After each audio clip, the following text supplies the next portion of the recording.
चलिए तो देखते हैं कि फुल मून में आपकी एनर्जी में किस तरीके का चेंज आने वाला है, जो लोगों को दिखाई देगा। हर एक फुल मून में हमारी एनर्जी में एक सटल चेंज दिखाई देता है। उससे रिलेटेड मैंने कुछ इंट्यूटिवली कुछ कार्ड पहले से शफल करके प्लेस कर दिए हैं, उनको हम जल्दी से देखते हैं। तो पहला ही कार्ड आपका आया है, जैसे गणेशा का कार्ड है, फिर भगवान शिव का कार्ड है। इस तरीके से हम एक सीक्वेंस में इनको देखते हैं। लोगों के लिए आपकी जो एक प्रेजेंस है ना, वो आने वाले वक्त में काफ़ी एक्सपेंसिव उन्हें फील होगी। रीज़न क्या है कि आपने अपनी एक जो नई शुरुआत है उस पे काम करना शुरू कर दिया है। आप एक नई शुरुआत की तरफ बढ़ने लगे हैं। ये नई शुरुआत आपने किसी भी क्षेत्र में की हो सकती है, या हो सकता है कि वो अभी तक आपके जो रियलिटी में वो ना आई हो, लेकिन आने वाले वक्त में वो आने वाली है, लेकिन लोग अभी से ही उसको फील करना शुरू कर देंगे। कहीं ना कहीं आप इस तरीके की एनर्जी में आ गए हैं जहाँ पर आपने अपनी सारी एनर्जी को अपनी तरफ से अपनी तरफ खुद की तरफ कलेक्ट करना शुरू कर दिया है। जो भगवान शिव हैं वो इस चीज़ को दिखाते हैं कि जब इंसान स्वयं में स्थित हो जाता है, स्वयं में स्थित होना बहुत बड़ी चीज़ होती है। और काफ़ी सारे स्ट्रगल के बाद या काफ़ी ज़्यादा स्पिरिचुअल प्रैक्टिस के बाद इंसान इस कंक्लूजन पे कहीं पहुंच पाता है कि भाई मुझे अपने भीतर उतरना है। अपने भीतर उतरने का मतलब सिर्फ यहाँ पर कार्ड यही नहीं बता रहा कि आप मेडिटेशन ही करने लगोगे। यहाँ पर ये भी है कि आप अपने काम पर ज़्यादा फोकस करने लगोगे, आप अपनी सेल्फ केयर करने लगोगे। हो सकता है आप कुछ मनी को क्रिएट करना चाहते हो, कुछ ड्रीम को फुलफिल करना चाहते हो, उस तरफ आपका ध्यान बढ़ने लगेगा। अब यहाँ पे नेक्स्ट जो दो कार्ड हैं, जैसे ऑप्शन का और एविल आई का जो आ जाता कार्ड, तो यहाँ से ये भी आपका पता चल रहा है कि आपकी लाइफ स्टोरी में हो सकता है आप किसी रिलेशन में हो, रिलेशन में रहे थे, या वो अभी भी मतलब कंटिन्यू है, पूरी तरह ख़त्म नहीं हुआ है, लेकिन वहाँ पर हो सकता है आपको एक एज अ ऑप्शन ट्रीट किया गया हो।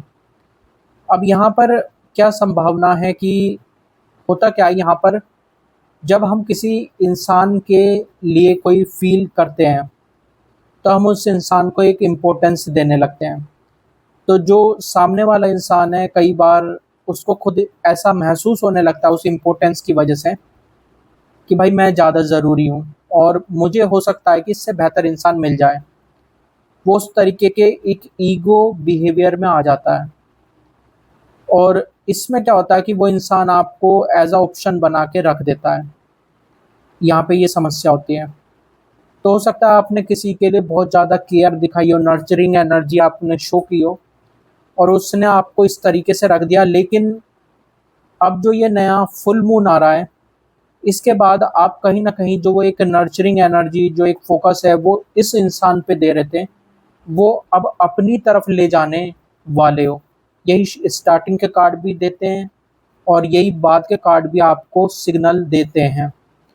बाद वाला जो कार्ड है, जैसे एविल आई का है या कीप एन आई है, तो यहाँ पर जब आप अपनी एनर्जी को पूरी तरह अपनी तरफ ले लेते हो, तो कहीं न कहीं वो इंसान एक स्टॉकिंग की एनर्जी में आ जाता है।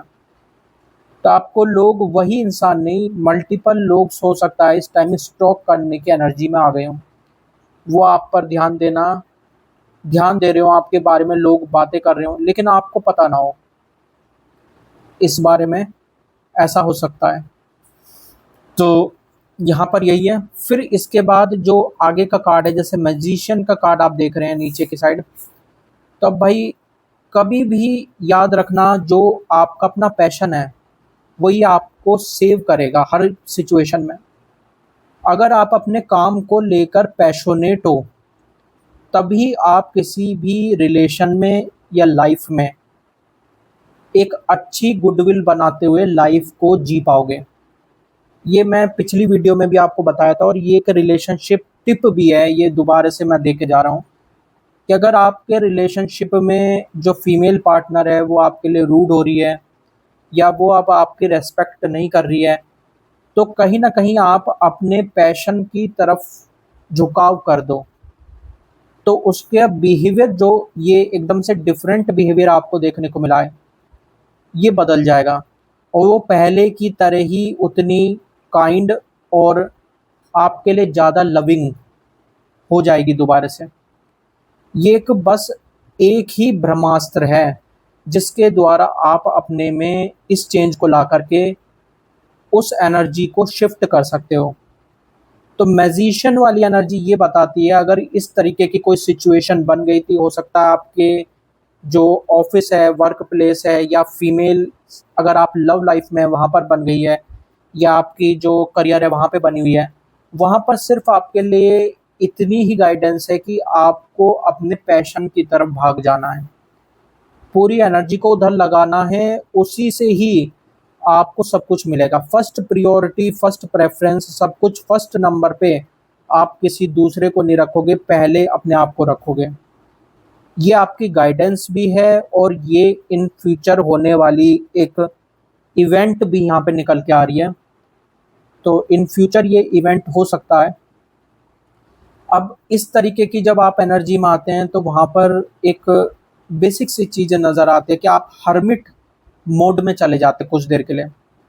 देखो, किसी को दिखाने के लिए, इम्प्रेस करने के लिए ये चीज़ें नहीं की जाती हैं। जब ये चीज़ें एक्चुअल में अंदर से निकलती हैं तो वो एकदम रियल परसीव जब तक किसी इंसान को ना हो तो भाई उन चीज़ों का असर नहीं होता है। तो उनको रियल परसीव होने के लिए आपको रियल में वैसा करना पड़ेगा, और जब वो रियल में उस तरीके से होंगी, प्रोग्रेस होंगी, आप अपने लक्ष्य पर पूरी तरह केंद्रित होंगे, तो आपकी जो एनर्जी जो शिफ्ट हुई है उसकी वजह से वैसे सर्कमस्टांसेस, पर्सन या अपॉर्चुनिटी आपकी तरफ अट्रैक्ट होती हैं। तो हर्मिट मोड इस चीज़ को दिखाता है। चैरियोट बताता है कि नया मून जो है आपको, जो भी आप जो चेंजेस अब लाएंगे अपनी लाइफ में, ये आपको काफ़ी ज़्यादा सक्सेस की तरफ ले जा सकता है। तो चीज़ें ओवर नहीं हुई हैं। अगर आपको लग रहा है नहीं चीज़ें ओवर हो गई हैं और शायद सिचुएशन मेरे कंट्रोल के बाहर है, ऐसा नहीं है। अगर सिचुएशन ऐसी आपको लग रही है तो आप इस चीज़ को करके देखें, आपको खुद ही काफ़ी चेंजेस कुछ ही टाइम में नज़र आने लगेंगे। अब यहाँ पर आपको एक और शिफ्ट करना पड़ेगा कि भाई आपने कभी किसी को, जैसे अगर लविंग एनर्जी में आप रहे हैं, किसी के लिए भी, अब यहाँ पे रिलेशनशिप की बात नहीं चल रही, लेकिन जो लोग रिलेशनशिप में, ज़्यादातर लोग रिलेशनशिप वाले इन वीडियोस को देखते हैं तो बात वो भी लेंगे हम। तो वहाँ पर आपको जो लव है उसको अनकंडीशनल एक्सप्रेस करना है। आपको ये उम्मीद नहीं रखनी कि सामने वाला आपको मैसेज करेगा या सामने वाला आपसे बात करेगा, आपको रिगार्ड देगा, आपको समझेगा। उस तरीके से आपको एक्सपेक्ट नहीं करना सामने वाले से। आपको अपने लव को अनकंडीशनल करना है, बिना किसी एक्सपेक्टेशन के करना है, और बस अपना, आप जहाँ पर आपने जो आपका काम है वो ख़त्म हो गया, आपको वहाँ से बस अपने फ्रेम में, अपनी लाइफ में तुरंत आ जाना है, लौट आना है। आपको वहाँ पर खड़े होकर के इंतज़ार नहीं देखना है कि सामने वाले के रेस्पॉन्स में लव आया कि नहीं आया। आपकी सोसाइटी में भी आपको यही करना है, आपके वर्क प्लेस पे भी आपको यही करना है। आपको ये नहीं वेट करना है कि मैंने जो काम किया है उसके बदले में मुझे रिस्पेक्ट या ऑनर मिली कि नहीं मिली। आपको ये वेट नहीं करना है। आपको जो भी काम करना है वो अनकंडीशनल वे में करना है। इसके द्वारा आप डिटैच हो पाएंगे और बाकी के जो कार्ड्स हमारे आ रहे हैं उस एनर्जी में, उस फ्रिक्वेंसी में आप बड़े आसानी से ट्यून हो जाएंगे। और जब आप उसके अंदर ट्यून होगे तो ही आपका जो ये फुल मून है ये आपके लिए बहुत ज़्यादा पॉजिटिव रिजल्ट्स लेता हुआ आपको दिखाई देगा, देता हुआ दिखाई देगा। अब आखिरी कार्ड योगिनी का कार्ड है, और योगिनी एक ऐसी पावर है, एक ऐसी एस्ट्रल बीइंग है जो कि बहुत ज़्यादा हाईली इंटेलिजेंट एस्ट्रल बीइंग्स में से मानी जाती है। 64 योगिनियों का जिक्र होता है जो देवी को हर टाइम सराउंड करके रखती हैं। यानी कि जो भी मदर से रिलेटेड, डिवाइन मदर से रिलेटेड जो भी, जो सबसे highest form of different plane में एनर्जीज हो सकती हैं वो योगिनी होती हैं। तो कहीं ना कहीं उनका आशीर्वाद है। तो यानी कि हो अब यहाँ पे हो सकता नहीं है, मैं कहूँगा कि ऐसा होगा ही कि अगर ऐसा है कि योगिनी का आपके ऊपर आशीर्वाद है, हो सकता है कि आप देवी की पूजा करते हो। अगर इनमें से कुछ भी है कि आप देवी की पूजा करते हैं या आप स्त्रियों का काफ़ी सम्मान करते हैं, खुद से ही करते हैं, ज़बरदस्ती नहीं, तो योगिनी की आपके ऊपर खुद ही स्वतः कृपा है। तो वो कहीं न कहीं आपके जो इंटेलिजेंस लेवल है, उसको एनहांस कर देगी। आप चीज़ों को ईज़िली हैंडल करना शुरू कर देंगे, आप प्रोग्रेस करना शुरू कर देंगे, आपको किसी चीज़ से समस्या महसूस नहीं होगी। आप पहले से बेहतर इंसान के तौर पर लोगों को दिखने लगेंगे। आखिरी कार्ड हमने कीप एन आई वाला जो था, मतलब हमने इसका इंटरप्रिटेशन निकाला था, यानी कि लोग कहीं न कहीं इस फुल मून में कहीं न कहीं वो आपके विचारों से ओत-प्रोत तो हैं, वो आपके बारे में सोच रहे हैं। अब इस चीज़ को बहुत ज़्यादा ईगोइस्टिक लेवल पर नहीं लेना है, इसको कॉन्फिडेंस बढ़ाने के लिए आपको बताया जा रहा है, और देवी की तरफ से या एंजल्स की तरफ से ये आपके लिए एक साइन है कि भाई आप स्पेशल हो, लोग आपके बारे में बातें करते हैं तो आप स्पेशल हो, और आपको और स्पेशल बनना है।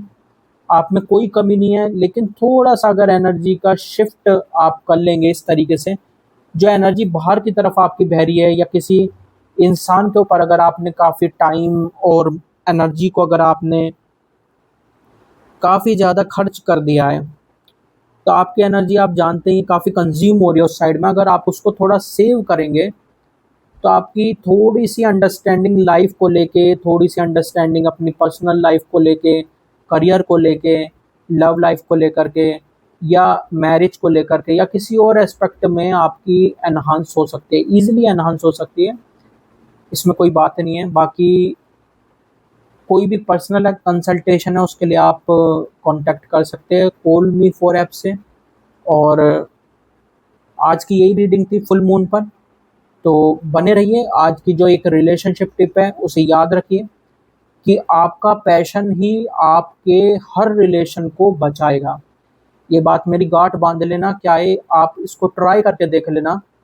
अगर आप अपने पैशन में घुस गए, तो भाई आपका रिलेशनशिप कोई भी किसी भी तरीके का हो, क्या है वो पेरेंट्स के साथ हो, भाई पेरेंट्स और बच्चों का भी एक रिलेशन होता है, तो वो भी अच्छा चलेगा। अगर आपका लव लाइफ में, जो लोग लव लाइफ में उनका भी अच्छा चलेगा, और अगर आपका सोसाइटी के लेवल पर वो भी अच्छा चलेगा, क्योंकि जो लोग सेल्फ फोकस्ड होते हैं उनको सभी पसंद करते हैं।